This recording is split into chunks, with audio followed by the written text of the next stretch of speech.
एक बार की बात है। एक गांव में रामदास नाम का एक नेक और ईमानदार व्यक्ति रहता था। वह हमेशा जरूरतमंदों की मदद करता, सच्चाई के मार्ग पर चलता और किसी का बुरा नहीं चाहता। लेकिन फिर भी उसके जीवन में दुखों की भरमार थी। दूसरी ओर उसी गांव में रघुनाथ नाम का एक धूर्त और लालची व्यक्ति था, जो दूसरों को धोखा देकर छल कपट करके धन कमाता था। आश्चर्य की बात यह थी कि रघुनाथ का जीवन ऐशो आराम से भरा था, जबकि रामदास कठिनाइयों से घिरा रहता था। रामदास के मन में यह सवाल बार बार उठता, मैं सारा जीवन अच्छे कर्म करता हूँ, फिर भी मुझे दुख क्यों मिलता है? और रघुनाथ जैसा पापी व्यक्ति सुखी क्यों है? अपनी इस दुविधा को सुलझाने के लिए वह गांव के एक ज्ञानी संत के पास गया और अपनी पीड़ा व्यक्त की। संत मुस्कुराए और बोले, बेटा, मैं तुम्हें इस प्रश्न का उत्तर एक कहानी से दूंगा। संत ने समझाया, एक राजा था जो न्यायप्रिय था, लेकिन उसके राज्य में एक अपराधी था जिसने बहुत सारे पाप किए थे।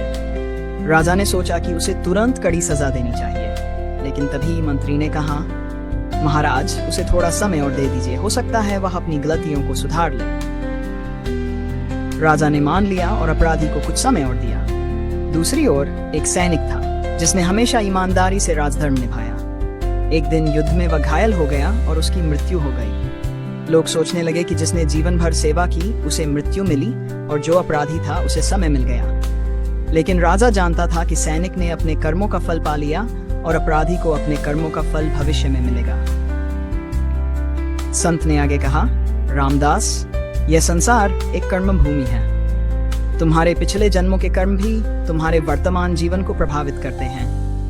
अच्छे लोगों को कभी कभी अपने पिछले जन्म के कर्मों का फल भुगतना पड़ता है, जबकि बुरे लोग अपने अच्छे कर्मों का बचा हुआ फल भोग रहे होते हैं। लेकिन न्याय का चक्र कभी रुकता नहीं। जब समय आएगा तो पापी को भी अपने कर्मों का दंड मिलेगा और सच्चे व्यक्ति को उसका उचित फल मिलेगा। रामदास को अब समझ आ गया कि ईश्वर का न्याय तुरंत नहीं होता, लेकिन अवश्य होता है। उसने धैर्य रखा और अपने कर्मों में विश्वास बनाए रखा। समय बीता, रघुनाथ के पाप बढ़ते गए और अंत में उसे एक बड़ी विपत्ति ने घेर लिया।